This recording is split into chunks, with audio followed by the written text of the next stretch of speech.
आ जाएगा। ठीक है, तो good morning class 10th students. और आज की क्लास में हम लोग क्या करेंगे, हम लोग रचना के आधार पर वाक्य भेद पढ़ेंगे। ठीक है, तो सबसे पहले इसकी डेफिनेशन देख लेते हैं। ठीक,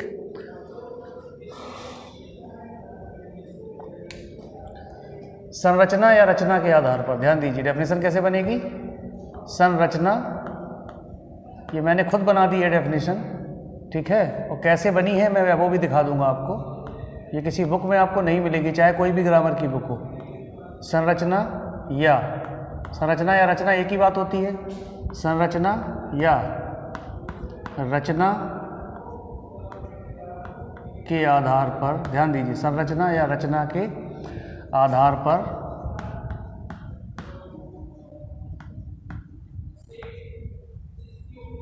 पर वाक्य भेदों में होने वाला परिवर्तन, वाक्य भेदों में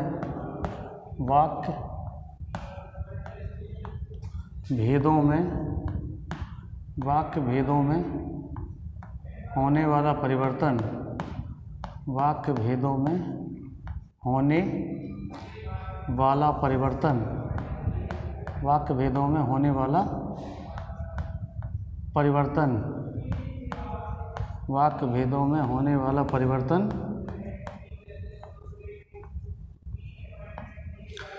संरचना या रचना के आधार पर वाक्य भेदों में होने वाला परिवर्तन क्या कहलाता है? रचना के आधार पर वाक्य भेद कहलाता है। ठीक है, परिवर्तन रचना के आधार पर वाक्य भेद कहलाता है। ठीक है, डेफिनेशन कैसे बनाई मैंने वो भी देख लीजिए। रचना के आधार पर, रचना के आधार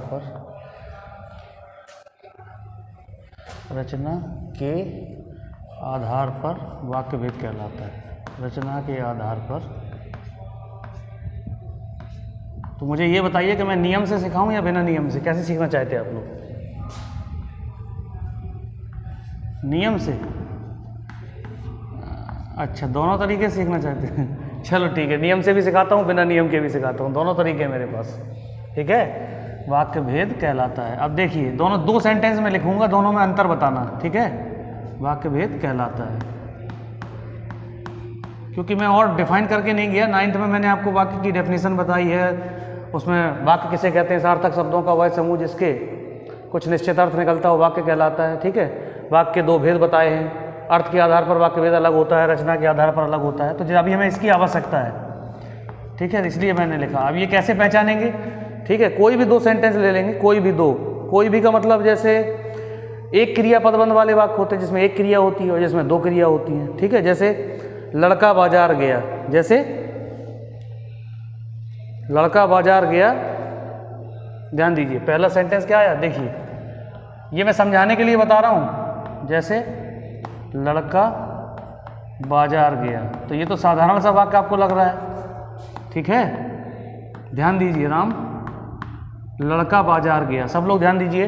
इसमें एक कर्ता है, ठीक है, एक क्रिया है और एक कर्म है। सबको दिख रहा होगा? ठीक है, दिख रहा कि नहीं दिख रहा? तो ये वाक्य कैसा है? एक क्रिया पदबंध वाला है। कैसा है? एक क्रिया पदबंध वाला वाक्य। कैसा वाक्य है? एक क्रिया पदबंध वाला वाक्य।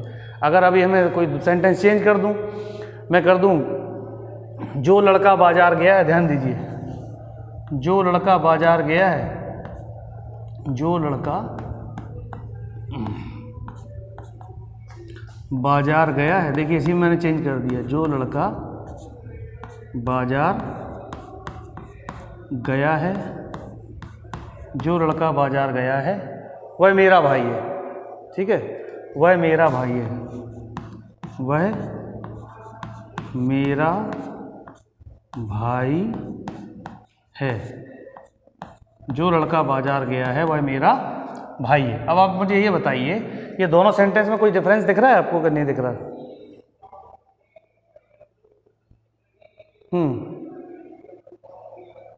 ठीक है, बताओ, बोलो क्या डिफरेंस है? देखो सीधी सी बात है, ये दो सेंटेंस से मिलके बना है। हाँ, और ये एक सेकंड, ये एक से अधिक क्रियापद वाला वाक्य है। एक से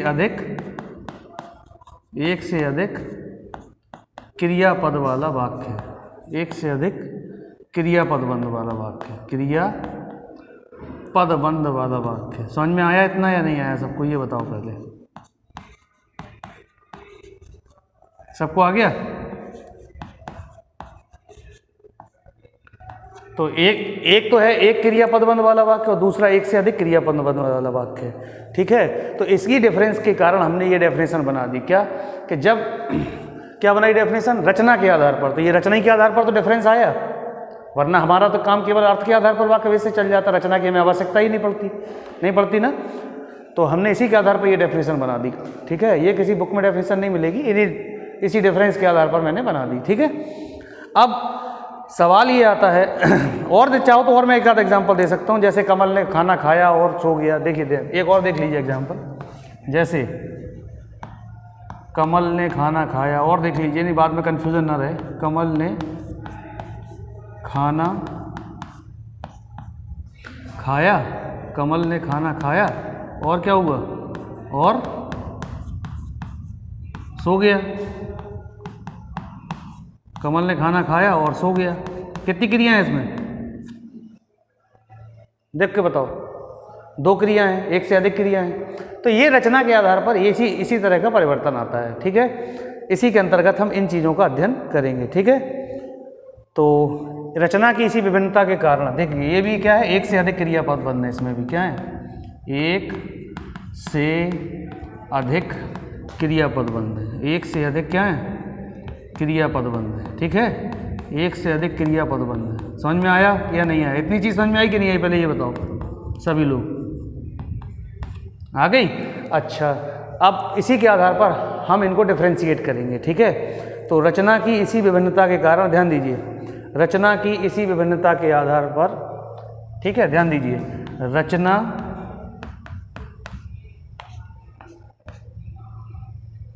रचना की इसी विभिन्नता के कारण, ध्यान दीजिए, रचना की इसी विभिन्नता के कारण, इसी विभिन्नता, नोट्स बनाते रहना सब लोग, इसी विभिन्नता के कारण, रचना की इसी विभिन्नता के कारण या आधार पर, सॉरी, रचना की इसी विभिन्नता के आधार पर, कारण नहीं, कारण थोड़ा अच्छा नहीं लग रहा, रचना की इसी विभिन्नता के आधार पर, ध्यान दीजिए, रचना की इसी विभिन्नता के आधार पर, ठीक है, वाक्य के 3 भेद माने गए। ठीक है, वाक्य के कितने भेद माने गए? जवाब दो। आधार पर वाक्य के 3 भेद, 3 भेद, रचना के 3 भेद होते हैं। ठीक है, कौन कौन से बताएगा कोई मुझे? बिल्कुल सही बताया। ठीक है, सरल वाक्य, ठीक है, तो वाक्य कितने प्रकार के हो गए? 2 प्रकार के, ध्यान देना। एक हो गया सरल वाक्य, यानी ये ऊपर वाला सबसे मैंने जो एग्जांपल दिया था वो सबसे सरल था। ठीक है, क्योंकि उसमें एक क्रियापद बंध था, और उसी के 2 पार्ट और एक पार्ट और होता है, इसमें 2 क्रियापद बंध थे, एक से अधिक क्रियापद बंध था। वो कैसा हो गया? जटिल वाक्य। कैसा हो गया बेटा? जटिल वाक्य। कैसा हो गया? जटिल वाक्य। ठीक है, समझ लीजिए, अभी कोई काम नहीं है। तो तीन प्रकार। पहले कौन सा होता है? सरल वाक्य। ध्यान दीजिए, सरल को इंग्लिश में क्या कहते हैं? बताएगा कोई मुझे?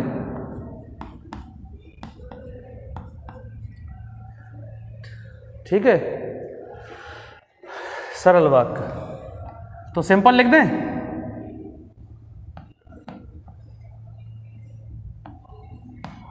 स्पेलिंग चेक कर लेना भाई, सब लोग स्पेलिंग देख लेना। ठीक है, रॉन्ग हो तो मुझे बता देना। Simple sentence. दूसरा आता है संयुक्त वाक्य। कौन सा आता है? संयुक्त वाक्य को क्या कहते हैं? कंपाउंड। क्या कहते हैं?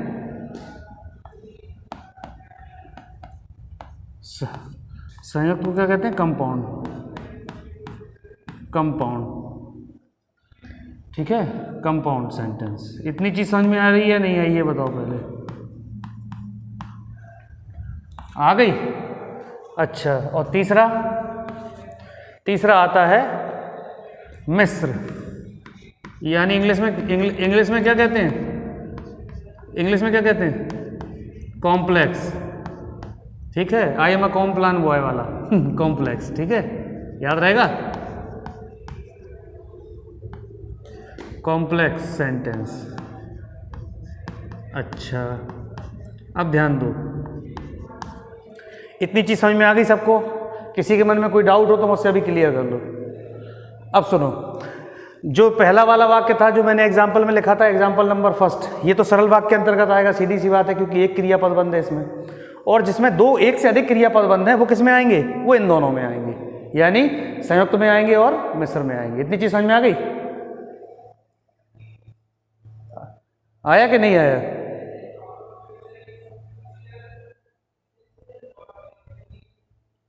बेटा जटिल जरूरी नहीं है, जटिल भी पूछा जाता है आपसे केवल 3 पूछे जाते हैं, सरल, संयुक्त, मिश्र, बस। मैंने तो बता दिया आपको केवल कि एक से अधिक सेंटेंसेस होंगे तो ज्यादातर वो किस में जाएंगे? या तो इसमें जाएंगे संयुक्त में, या फिर मिश्र में जाएंगे।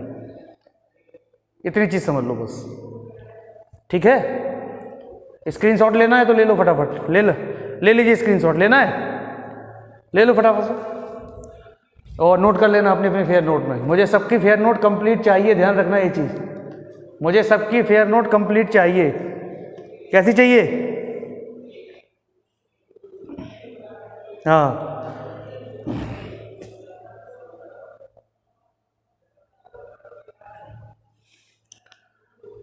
हाँ, तो जितना हुआ है उतना तो हो ना हो, बताओ।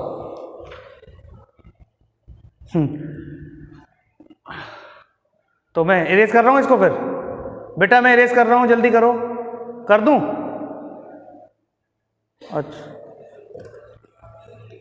अच्छा चलो ठीक है, अब आगे बढ़ते हैं। ठीक है, टाइम देखो जरा, कितना टाइम बचा है अभी।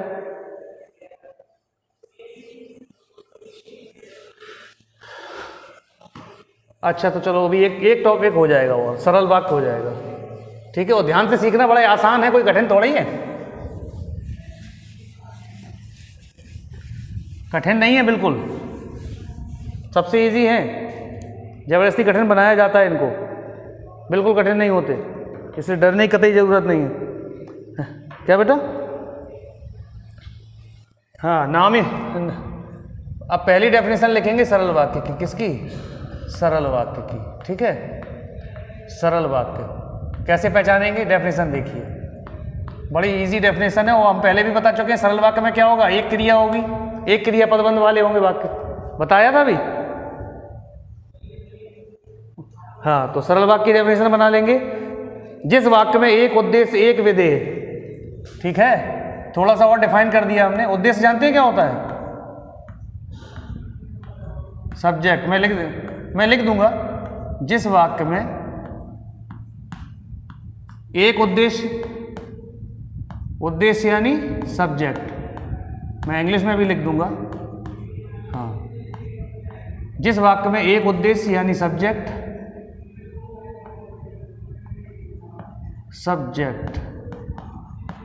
एक विधेय। ठीक है, एक उद्देश्य एक विधेय। विधेय मीन्स बताएगा कोई? प्रेडिकेट। विधेय मीन्स, हाँ, तो जिस वाक्य में एक उद्देश्य एक, हाँ, एक विधेय। विधेय को क्या कहते हैं इंग्लिश में? क्या कहते हैं?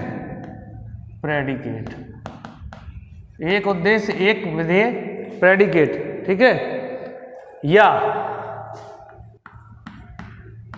एक क्रिया। क्रिया क्या कहते हैं इंग्लिश में?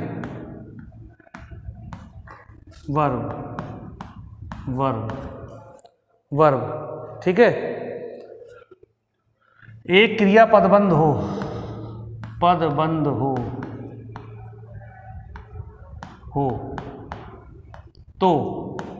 तो क्या होगा? हो तो वह वाक्य, हाँ, तो वह वाक्य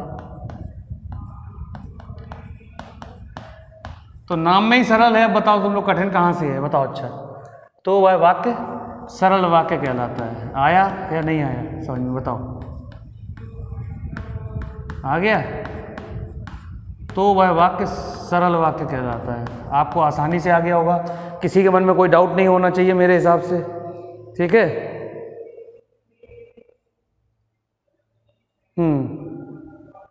तो मैं एग्जाम्पल भी ले लेता हूँ, एग्जाम्पल भी चेक कर लो। जैसे जैसे कम से कम एक तो हो जाए आज। जैसे कोई भी एग्जाम्पल ले सकते हैं, ठीक है। पहला एग्जाम्पल ले लीजिए, सब लोग घर चले गए। जैसे, हाँ, जैसे सब लोग घर चले गए, घर चले गए, सब लोग घर चले गए। दूसरा एग्जाम्पल, कोई भी एग्जाम्पल ले सकते हैं आप। आपकी गाड़ी कहाँ है, प्रश्नवाचक भी आते हैं ना इसके अंतर्गत, ठीक है। आपकी किताब, आपकी किताब कहाँ है, आपकी किताब कहाँ है, ये प्रश्नवाचक है तो क्या सरल वाक्य में ही आएगा ये, ठीक है। क्वेश्चन मार्क लगा हुआ है पीछे, ये भी सरल वाक्य है, ठीक है बेटा। तो तुम कल क्यों नहीं, तीसरा, ये भी सरल वाक्य में, ध्यान दीजिए, ठीक है। तुम कल क्यों नहीं आए थे, तुम कल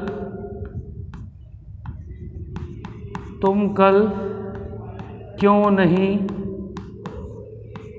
आए, तुम कल क्यों नहीं, ध्यान दीजिए, आए,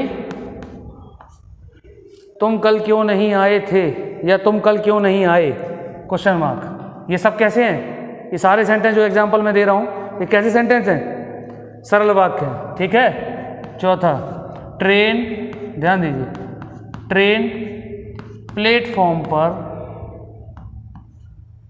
ट्रेन प्लेटफॉर्म पर, ध्यान दीजिए, प्लेटफॉर्म पर आ गई है, ठीक है।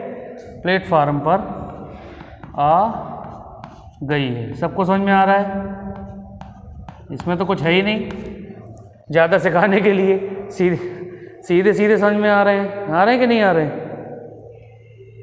यानी अर्थ के आधार, अब देखिए सरल वाक्य में क्या होता है, अर्थ के आधार पर जितने भी वाक्य होते हैं, अर्थ के आधार पर कितने वाक्य भेद होते हैं, 8, ठीक है, ठीक है। तो हम कह सकते हैं कि अर्थ के आधार पर जितने भी वाक्य आते हैं वो सब इसके अंतर्गत आ जाते हैं। हम यहाँ नोट विशेष में लिख सकते हैं, लिख दें।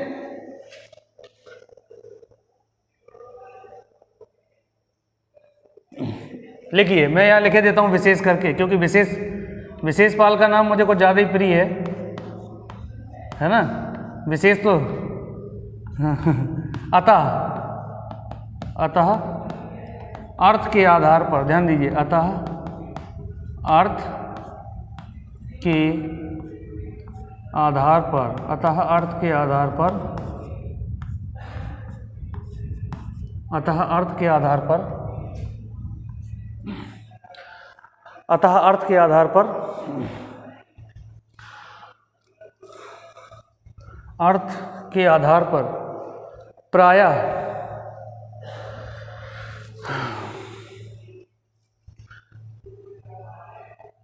अतः अर्थ के आधार पर प्रयोग होने वाले, प्रयोग किए जाने वाले या प्रयोग होने वाले सभी वाक्य, प्रयोग होने वाले सभी वाक्य, अतः अर्थ के आधार पर प्रयोग होने वाले सभी वाक्य सरल वाक्य के अंतर्गत आ जाते हैं। सरल वाक्य, सरल वाक्य के अंतर्गत आ जाते हैं, ठीक है। सरल वाक्य के, सरल वाक्य के अंतर्गत,